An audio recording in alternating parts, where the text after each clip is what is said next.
Okay, Bernard Brogan, thanks very much for joining us. Welcome, I suppose, across the web. Thanks a million, Joe. Good to chat. Across the web from Listowel. It's a town you're very familiar with, Bernard. Let's get that out of the way first of all. Yeah, town I'm very fond. My Kerry roots, I'm very proud of them. My mum obviously been from Listowel and spending many a summer in the backyard behind my granddad's house there on William Street. So a lot of fond memories. Honed a lot of our football skills in the back lane and down in the local pitch, and a bit of golf as well, I suppose. Tell us about that. Tell us the responsibility that Jimmy Deenihan has for providing Dublin in the end with 3 inter-county footballers. Yeah, he's not shy to tell the story, but he's a guy. My dad would have trained with Jimmy in the 70s. Both hugely passionate about sport, about physical endurance. And my dad was working in Tarbert on the power station there, and met Jimmy, I'm sure, during the early Kerry Dublin days. And they trained together with Listowel Emmets, and they would train together in Ballybunion on the back, running up and down the sand dunes. And then Jimmy Deenihan invited my dad to a party in Finuge, Paul Galvin country, where he first met me at a dance, and got to know each other, and that was where it started.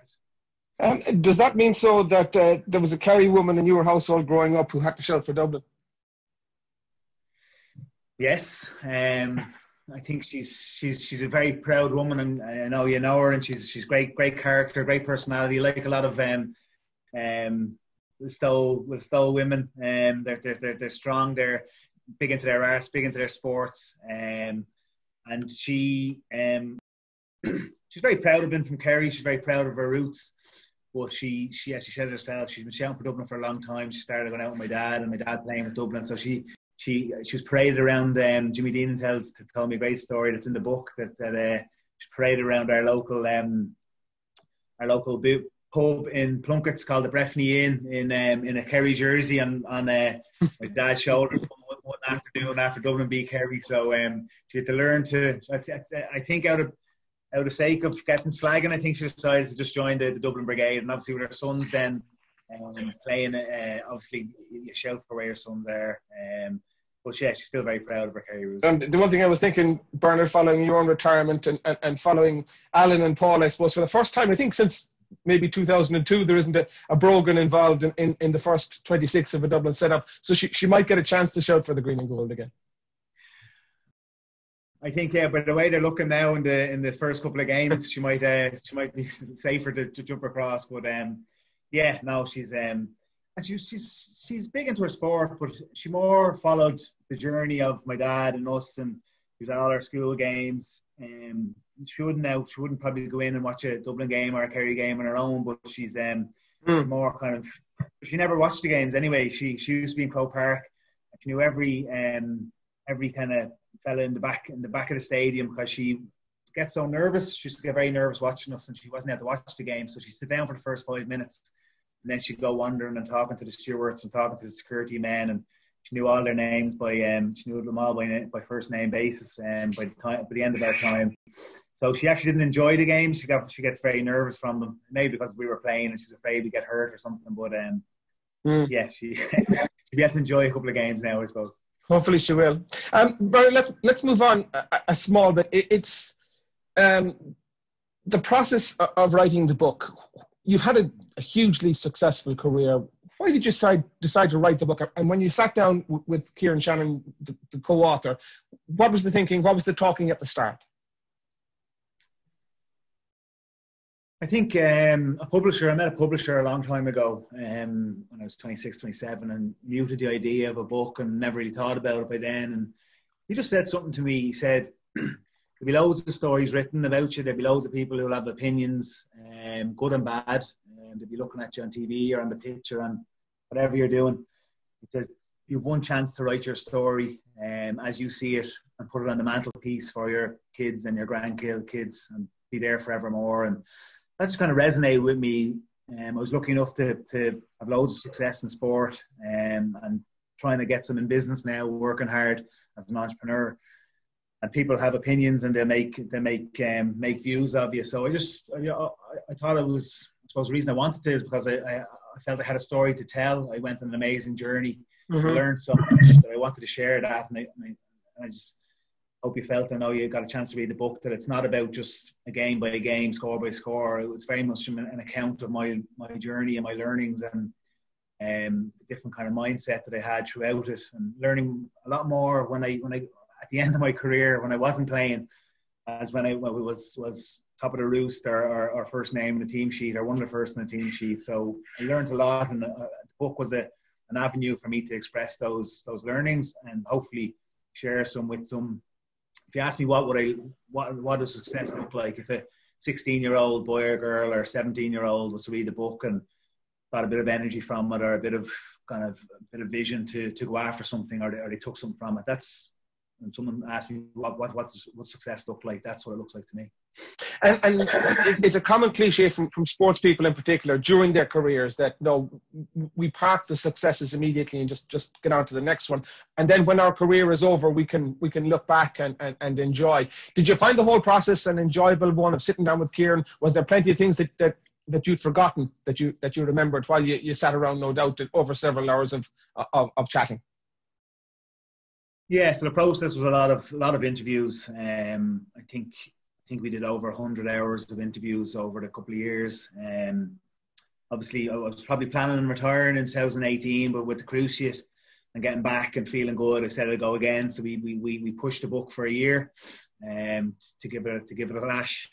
But yeah, it was an amazing experience to relive the memories, to go under the bonnet of some of the experiences and the learnings, and even the reason why some of the things we did, some of the behaviours and values we built with Dublin, the reason why we did them, I suppose we talked about them. And also we did some interviews with some of my close pals and comrades like Sir Ross McConnell, Eamon Fennell, Paul Flynn, Declan Lally, and they shared some stories and kind of brought back some memories that was just golden. And as you say there, you rarely get to live them until you're 10 years later, you're at a reunion and you're telling a story of a night out or something like that with your fellow players. But it was great to relive those memories in the last couple of years, you know. Yeah, and like we say, this is not a match-by-match report of the career of Bernard Brogan. There's an awful lot of stuff in this that we get. There's quotes from George Bernard Shaw. We hear about the amygdala part of the brain. There's even a quote from a Robert Jordan fantasy novel that's attributed to Jack McCaffrey. Just as an example, touch on that one for me. Touch on Jack's motivational line that he would have in his head in the dressing room before a big game. Yeah. Jack McCaffrey is one of the amazing characters, and it'll be a big loss to Dublin this year. But I suppose it's an example of the diversity of character and people you meet. Jack McCaffrey is big into his fantasy novels and his motivational quote. We all have our own kind of triggers and different things. His was a fantasy. I used to be able to remember, what is it now? But it basically means, it sounds Klingon. Yeah, it's basically Klingon language from a fantasy novel, but it's basically means to roll the dice. So he used to go into each game, he's saying it's time to roll the dice, you know. And I love that. It was just perfect. It just gives such a version of what that guy is about. He's one of the most funniest, kindest. He's a doctor now. He's fighting COVID, and even he's delivering babies as we speak, and he's a very passionate person. And that was just an example for me. Just that story about him just showed the diversity and the different characters you meet from all different parts of Dublin, and the people we come against in our games, the Kerrys, the Mayo, the rivalry we have, but the respect that you build when you go to war with someone in the pitch. Well, the theme of this year's festival, Bernard, as you know, is hope and resilience. And the thing that strikes me about what you talk about the Dublin journey is that back in previous managers' time, back in Pillar Caffrey and Pat Gilroy, and then Jim and how they put the whole Dublin success story together, is that from several years back, perhaps, Dublin were right there physically, but it's I suppose the psychological journey that the Dublin team and the Dublin squad and Dublin management had that is a good part of your book, and that's quite fascinating. And what a huge reason that is for success? I mean, just as an example, and we talk about the amygdala and the thought process and positive thinking. Talk to me about emotional hijacking, because that's something that features in your book. It's part of what led Dublin to 5, perhaps even 6 in a row this year. Yeah, and I had an interesting chat with one of your fellow county men, Kieran Donaghy, around this space, and it was an area that Pat Gilroy was very, and even Pillar before him was very passionate about, going after the mindset. Like they understood that we all train the same, like Kerry, Dublin, Sligo, Leitrim. We all have 26 men or 15 men on the pitch. We all train hard, hit the gym. We all eat well. We all take it serious, and we were looking for a competitive advantage, or something to give us that edge. And we started in Pillar's time. And some people, the older brigade, sometimes pushing against it, tokenism buy-in and different things like that. And as the team evolved, we just started to believe in it. We had some great kind of contributors that came in over the years, Anne-Marie and Gary Keegan in the last couple of years, really brought us to a new level and just really, really bought into it. And I suppose, yeah, we were, and that, I suppose, comes back to, we're just a good group of lads that were willing to buy into the thought process. And as we evolved through Pat and into the gym, we really went after that mindset piece. And that emotional hijacking piece is a good story in the book about Philly McMahon grabbed me by the neck from behind. Pat Gilroy had lined up this kind of example about this fight or flight or reacting and responding. So emotional hijacking is when something happens, you react in a way that is impulsive, that is not thought through. So he grabbed me by the neck. I try and fight off. I didn't know what to do. I panic. It's all of those emotions that come. What you want to try and do in those situations is train yourself to be calm and to survey the situation and to come up with a solution. So I didn't. I panicked. I kind of rolled around and tried to shake him off, pushed him back against the wall. Whereas if you have a situation, you understand, okay, I've been attacked here, I've figured out, and I come up with a solution to stop it. Not that you always do, but fundamentally the example is about when we're on the pitch, that situation happens, that a goal goes in. We score, or an easy one is a goal goes against you, and you panic. And we're going to lose this game now, and this isn't the way things are going to happen. We're a point up, we're now 2 points down, whatever it is, and then the emotions are flooding, and you're not making good decisions, and you don't hold the ball well, you don't execute your skills well if you're taking a shot because you're panicking and you're forcing things. We try to train ourselves to react to the situation, that if a goal went in, a goal was scored against us, or a goal scored by us, because a lot of times in success or in that kind of area where you score, teams get back into the game because you take your foot off the gas and you think that the job is done. There's all sorts of situations, and it was something that just trying to train yourself to react to those situations as best you could. And visualization is an area that I used a lot about, especially for goal taking. Every situation has a reaction and a response is needed. When you respond to the situation, you're doing it in a thoughtful, conscious action. When you're reacting to the situation, it's impulsive, it's emotive, it's fiery. It's not the right way to do things. And we train ourselves in all different situations. The army do it. Any kind of organisation that's looking to perform. You hear about in the workplace, even about mindfulness in the workplace, and senior leaders doing meditations and understanding that when big decisions need to be made, or when a situation happens or a crisis, that you respond or you respond to the situation in a thoughtful, well thought through, conscious decision. And that's fundamentally that was the start of it. And obviously it takes a lot of learning and different ways, but I think it's a really nice space. And there was something that Kieran Donaghy was saying, that it was an area that they hadn't gone down as deep maybe as we had, even when he left in 2017. And he was digging under the bonnet, I'm sure, to try and get a nugget or two for Kerry or for other counties to get a learning from. But I suppose, and the reason I'm comfortable speaking about it is that it's not something you can turn on. We have people like Kevin McMinimum and Michael Dara who would have led kind of sessions around this. These are players. That's an environment where players are bought in. You know what I mean? You can't just plug that into an organisation. So Kerry just can't show up this year and say, "Oh yeah, now you loads of people that buy into this space." So that's why I suppose I'm nervous about talking about this stuff, because the Dubs are on a route to try and do 6 in a row. But the only reason I'm comfortable in saying is that it takes years and years of behaviours and good people and learning and losses and winning, and all of these situations have to come for you to be comfortable or in the situation. Yeah, because it's abundant. It's very clear from the book that had you not gone through the fallow periods and had the disappointments, that you wouldn't have had the time or the atmosphere maybe to prepare for the successes. Just you as a player, Bernard, and again it strikes me in the book. Your brother Alan, obviously another big name for Dublin, but it comes across that you perhaps, in your head at least, saw Alan as having the greater natural talent maybe, but that you were driven almost Roy Keane-like by a sense of self-belief and by a sense of putting in the work and doing absolutely everything right. And that was the reason for your success. Do you think it's your own personal drive as much as your personal talent that got you to where you were? Yeah, my talent wasn't enough at the start. As I say, Alan came through the ranks of minor and came through all the obvious routes and became an instant success. And he was just a very talented footballer. I had to work a little bit harder. I didn't make my debut till I was 23. I had my first cruciate injury at 19.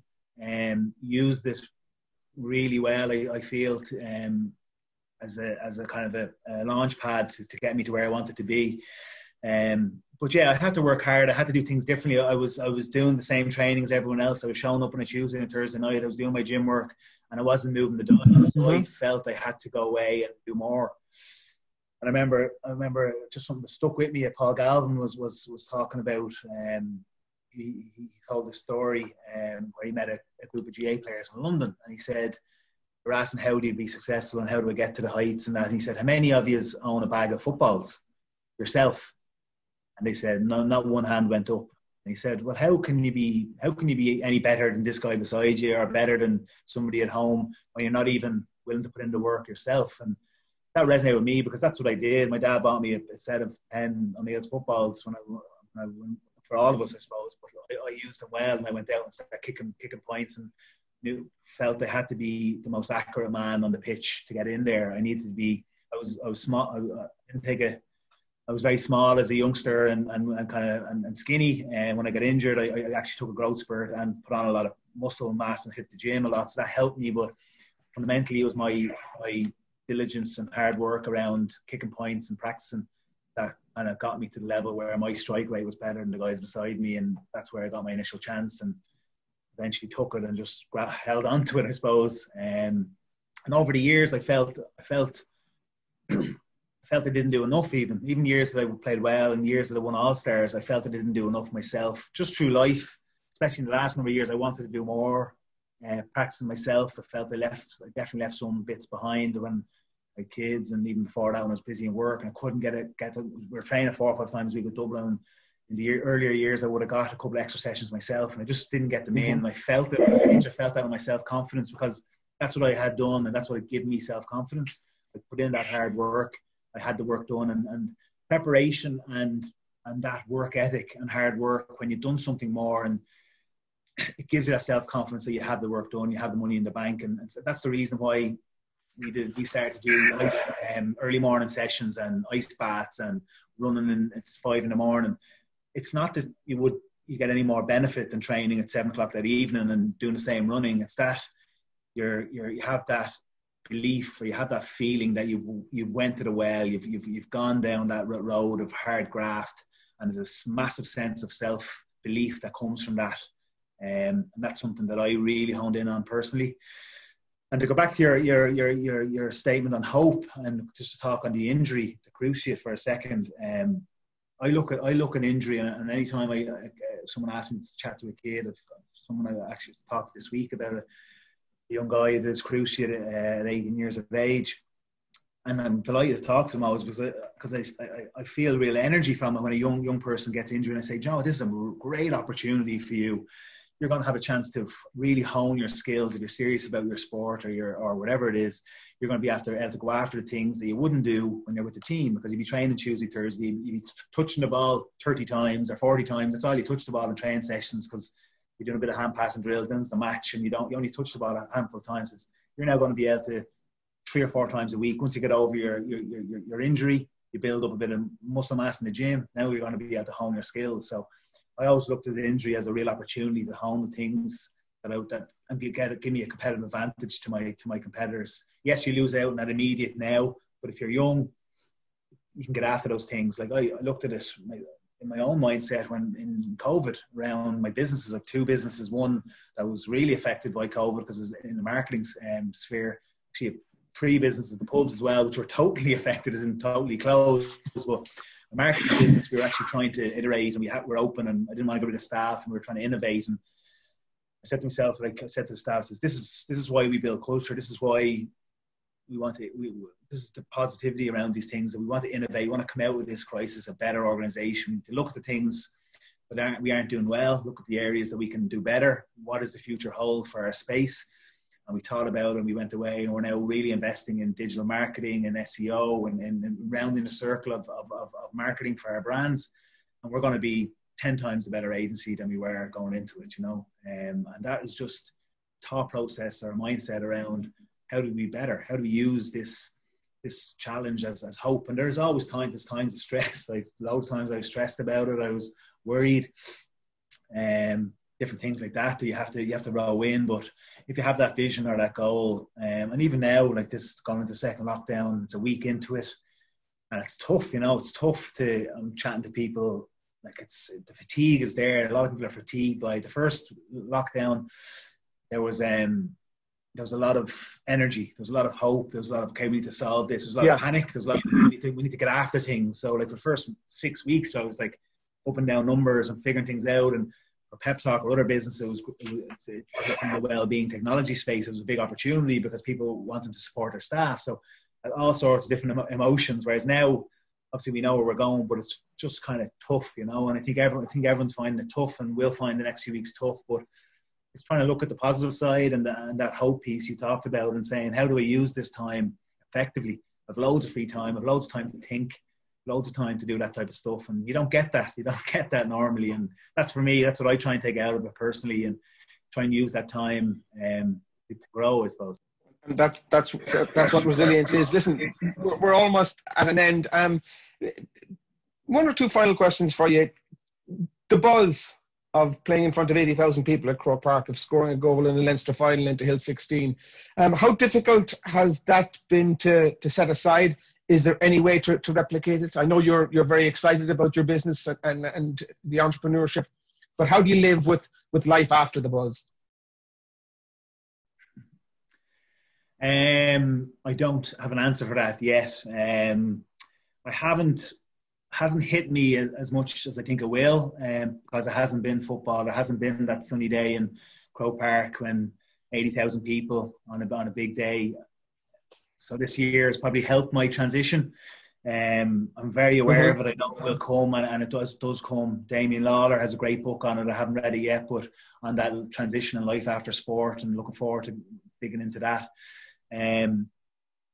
But there's no better feeling. There's no matching the feeling of running into the hill and scoring a goal and peeling off with the hill at your side. It's just euphoric. Or that even the last, I didn't play in the last final day, but I remember Jim Gavin, the kids on the pitch, and Jim was just kind of beside me, and he said, "Oh, I mind the kids." I said, I said, actually, just give me 1 second, actually. And I ran back down to the hill for just one more, just suck of the energy.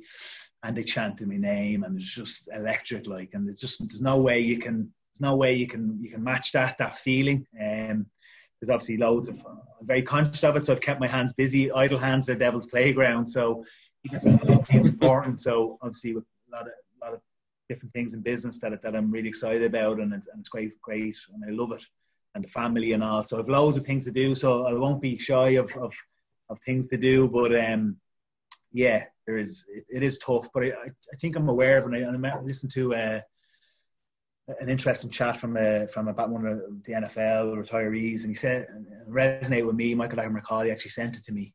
He sent it to me and Paul Flynn, and the I can't remember the guy's name who it was, but he was saying that once, if you've given everything, he says, you can walk away proud. And I literally had nothing left in the tank. I was 35 years of age. I came back from Cruciate at 34. We tried my best. I was dropped from games. I didn't make it into the 15v15. I fought my tooth and nail to get back into that reckoning in Jim's head and the management team's head. And I got back in for that to be a sub on the replay. I wasn't in the first day. I was more or less retired. Got back in. I wanted it so much. I got back in for that second game, and I know in my heart's heart that if the game was level coming down the stretch, that he would have put me in. I know that, and it didn't happen. So it wasn't a fairy tale, but I had in my head that I was going to get that fairy tale, that winning shot off, but it wasn't to be. But I know that I did my bit, and I couldn't ask myself for any more, and that's enough for me, and that sometimes is enough. There's hope. There's resilience, Bernard, and you left on your own terms, I suppose, to a large extent, which is what any sports person really wants. We got to wrap this up. Let's finish on a football note. Will it be 6 in a row? Will Dessie Farrell be able to move on seamlessly from Jim Gavin? I think he's the right man for the job. He knows a lot of these kids as well. He was following up from Jim on the way with underage and brought a lot of the youth and development through, and sent a lot of good lads into Jim's setup over the last number of years. So if there's anyone who can do it, it's Dessie, and it's going to be tough. It's going to be a challenge because of the dynamic around the year. It's short and sharp, and the soft ground and all these things. It's an underdog's opportunity. Kerry look good, Mayo look strong. There's teams all over the place. Donegal, Tyrone both look good. So it's going to be an amazing championship. It's going to be helter skelter. I'm hoping that we get over the line. But I'm sure there is counties that are licking their lips to take a bite out of Dublin. But I think there's enough there. I think there's still the same 20 lads that played in the All-Ireland final last year. Some of us have moved on, but we were kind of the elder statesmen that weren't getting much game time. That group is still strong, and they'll be well drilled now for that response, I suppose, that mindful response for teams when they come at them. A time for hope, both on the field and off it, Bernard. Yeah, I think it's about looking out for each other. It's about being hopeful and being optimistic about what's ahead. There has been challenge. There will be another little bit of challenge and a little bit of just rowing in. But there's going to be a lot of opportunity off the back of it, and people have a lot of different perspective on life. There's a lot of good things coming out of this, a lot of time with family, so look at the bright side of things, and stay positive with it. Bernard, thanks for talking to us here in Listowel. Thanks, Joe. Good to chat.